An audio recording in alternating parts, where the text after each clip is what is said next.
সেটাকে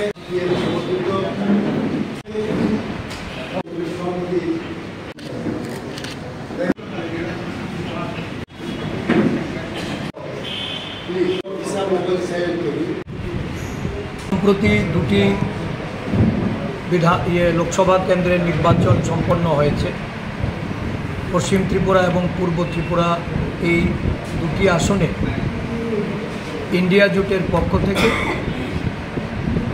পশ্চিম ত্রিপুরা আসনে কংগ্রেস মনোনীত প্রার্থী এবং পূর্ব ত্রিপুরা আসনে বামফ্রন্ট মনোনীত প্রার্থী দ্বয় এই নির্বাচনে প্রতিদ্বন্দ্বিতা করে আমাদের রাজ্যের একটা বিরাট অংশ আদিবাসী জনগোষ্ঠীর যারা ভোটার এই নির্বাচনে তারা ব্যাপকভাবে ইন্ডিয়া জোটের পক্ষে তারা ভোটাধিকার প্রয়োগ করেছেন।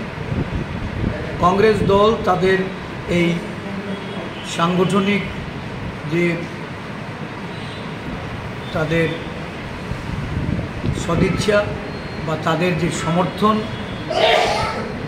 এই দলের পক্ষে তারা যেটা বিগত নির্বাচনের কাজে আমরা যেটা উপলব্ধি করেছি, আমাদের সংগঠনের পক্ষ থেকে আদিবাসী কংগ্রেসকে শক্তিশালী রূপে ময়দানে একটা দীর্ঘদিন থেকেই সাংগঠনিক প্রক্রিয়ার মাধ্যমে আমরা ধারাবাহিকভাবে কাজ করে চলেছি।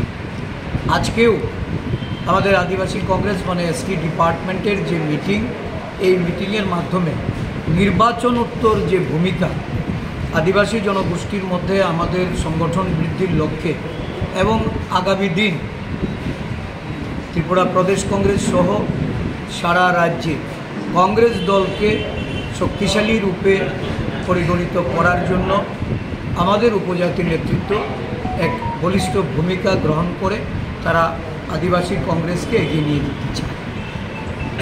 আমাদের 20টি সংরক্ষিত আসন সহ রাজ্যের বিভিন্ন জায়গায় যেখানে উপজাতি নেতৃত্বরা দীর্ঘদিন থেকে কাজ করে চলেছেন, নতুন নতুন আরও বিভিন্ন সংগঠন ভেঙে যারা কংগ্রেস দলে এসে যোগদান করেছেন, আজকে তাদেরকে নিয়ে এক সভা অনুষ্ঠিত হবে এবং আগামী দিনের পরিকল্পনা গ্রহণ করা হবে।